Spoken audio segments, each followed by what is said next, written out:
আসসালামু আলাইকুম viewers, welcome to my channel. আমুর সারাবেলা থেকে আমি রুনা ইসলাম প্রতিদিনের মতো হাজির হয়েছি আজকে রান্নাঘরে। শুক্রবার মানেই মজার একটা দিন, তাই না? সকাল থেকেই শুরু হয়ে যায় কেমন যেন একটা উৎসব উৎসব মানে অবস্থা। সবাই বাসায় থাকে আর এই দিন তো কাজের কোনো শেষ নাই। আর এই জন্যই আমি বৃহস্পতিবার থেকেই আলাদাভাবে যেগুলো এক্সট্রা কাজগুলো করে ফেলি। আর শুক্রবারে আমার বাসায় বাজারটা আমি পারতপক্ষে একটু কমই করতে দিই। বৃহস্পতিবারে বাজারটা করে ফেললে শুক্রবারে এতটা কষ্ট হয় না, কিংবা শনিবারে। শুক্রবারে তো নয়, কারণ শুক্রবারে বাজার, শুক্রবারে জামাতের নামাজ থাকে, সকলেই ছেলেপেলেরা সব ব্যস্ত হয়ে যায়। গোসল করেছে, এটা কই ওটা কই, পাঞ্জাবি আছে তো পায়জামা আবার খুঁজে দিতে হয়, আবার কোনোটা মানে নতুন বাসা, বুঝতেই পারছেন। এখনও কিন্তু আমাদের কাপড় চোপড় কোথাও কোনোটা মানে সেটেল করা হয় নাই, টুকটাক করে গুছিয়ে নিচ্ছি। আর কি করার, ছেলে মেয়েদের তো স্কুল কলেজ চলে, এখন আমাদেরকেই করতে হচ্ছে। আর নিজের উপরে এতটা চাপ না দিয়ে অল্প স্বল্প করেই করছি। তো আজকে শুক্রবার তো সাধারণত একটু ঘুম থেকে উঠতেও দেরি হয়ে যায়, ওদের স্কুল কলেজ থাকে না, সকালে একটু দেরি করেই উঠে এরপরে পছন্দের খাবার হয় খিচুড়ি, না হয় পরোটা, না হয় কিছু একটা, সেগুলো খাইতে খাইতেই বেলা হয়ে যায়। তো আজকে দুপুরবেলা আর বাজার মানে সকালে আর বাজার না করিয়ে আমি বলছি যে আজকে ঠিক আছে, আজকে একটু পোলাও করে নেই, বা কে কী খাবে, তো ছেলে মেয়েরা বলছে তেহারি খাবে। তো ঠিক আছে, তেহারি আর ইলিশ মাছের ভাজি, সিম্পল, ঘরে এই সব কিছু আছে, বাজারেও যেতে হবে না। বাজার আসলে এবার আরেক গ্যাঞ্জাম লেগে যায়, কোনটা কোথায় গুছিয়ে রাখবো, কি করব না করব।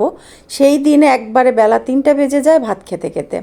তো এই তো আতপ চালটা ঘরেই ছিল, একটু ধুয়ে পানি নিংড়ে নিলাম। সেই সকালে নাস্তার ফাঁকে ফাঁকে এগুলো একটু আগিয়ে নিচ্ছি, কারণ দেখা যায় কি একবারে নাকে মুখে উঠে যায় সব। আবার নামাজ থেকে উঠে মানে এসেই ছেলের বাবা খেতে চায়, খাবার হয় নাই, দেরি হয়ে গেল, কি হলো, কি করো। তো এই জন্যে আমাদের মানে প্রতিটা ঘরেই, শুধু আমার ঘরে না, প্রতিটা ঘরেই এই চলে। তো আমি সাদা পোলাও মানে আতপ চালটা ভালো করে কষিয়ে নিলাম, যেভাবে আমরা সাদা পোলাও রান্না করি ঠিক ওইভাবে আগে ভেজে নিয়েছি। আর প্রেসারে দিয়ে দিয়েছিলাম গরুর মাংস, সেটা সুন্দর করে সিদ্ধ করে একটু কষিয়ে নিয়ে রান্না করার মতো করে নিয়েছি। বাস, এরপরে আমি সেই চালের মধ্যে ঢেলে দিলাম মাংসগুলো সব সহকারে, এখন নেড়েচেড়ে এই যে দমে রেখে রান্না করে ফেলবো। দেখে কিন্তু মনে হচ্ছে যে একটু মনে হয় নরম হবে, কিন্তু নরম হবে না, কারণ আমার চালটা ফুটতে আরও 10 মিনিট সময় লাগবে, সেই সব ঝরঝরে হয়ে যাবে ইনশাল্লাহ। তো একটু ঘি দিয়ে দিচ্ছি, খুব শর্টকাটেই রান্না করলাম, দেখতেই পাইলেন কি করে কিভাবে রান্না করলাম, সেটা আর বর্ণনা দিচ্ছি না। আমার এই তেহারি বা বিরিয়ানি, কাচ্চি বিরিয়ানি আর নর্মাল বিরিয়ানি সব কিছুরই কিন্তু আমার চ্যানেলে বা পেজে প্রত্যেকটা রেসিপিরই মানে টিউটোরিয়াল দেওয়া আছে, যদি আপনাদের কারো প্রয়োজন হয় দেখে নিতে পারেন। আর তারপরেও যদি আপনাদের প্রয়োজন হয় অবশ্যই আমি লিঙ্কটা পাঠিয়ে দিব, আপনারা দেখে নেবেন। তো কয়েক পিস ইলিশ মাছ বের করে নিলাম, কাটাই ছিল, বের করে নিয়ে জাস্ট একটু লবণ হলুদ মাখিয়ে ফ্রিজে রেখে দিয়েছিলাম। 10-15 মিনিট পরে এই যে ডিপ থেকে বের করে ভেজে নিচ্ছি। এবার দেখেছেন আমার তেহারিটা কি ঝরঝরে হয়েছে, আরও কিন্তু ফুটতে বাকি আছে।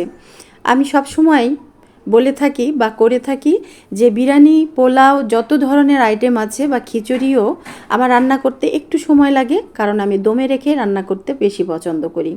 আর এর কারণে আমার না পাতিল জ্বলে যায় বা নিচে পুড়েও না। আর পোলাও বিরিয়ানি কিন্তু একবার যদি নিচে ধরে যায় একটা খারাপ গন্ধ আসে, যে গন্ধটার জন্য মানে একবারে পুরা জিনিসটার স্বাদই ম্যাশড হয়ে যায়।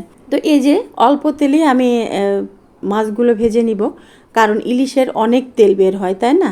তো ওই তেলটা দিয়ে সাথে সাথে যদি কোনো কিছু ভাজি টাজি করে নেওয়া যায় তাহলে কিন্তু ভালো লাগে। কিন্তু পরে 2 ঘন্টা 4 ঘন্টা পরে বা পরের দিন যদি ওই তেলটা আবার অন্য ভাজিতে বা রান্নার ইউজ করি, তাহলে ওই গন্ধটা আমার আর ভালো লাগে না। এই জন্য আমি অল্প তেল দিয়ে একটু ভেজে নিচ্ছি। আমার রান্না মানে একটু ঝাল, তো একটু ঝাল থাকবে, একটু নাক মুখ দিয়ে পানি ঝরবে, খেতে ভালো লাগবে, সাথে আচার আছে, হয়ে যাবে। এই ছিল আজকে আমাদের দুপুরের মেনু। আপনাদের কার কেমন ছিল?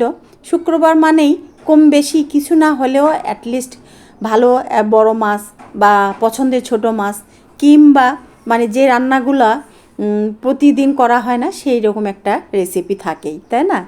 তো এই তো হয়ে গেছে আমার তেহারি। উপরে আমি একটু দিয়ে দিচ্ছি এই যে আমার পেঁয়াজ ভেজে রেখে দিয়েছিলাম বেরেস্তা, এর সাথে একটু চিনি মাখিয়ে দিয়ে দিলাম। তো সকলে ভালো থাকবেন, সুস্থ থাকবেন। আর আজকে শুক্রবার, সকলে এনজয় করবেন।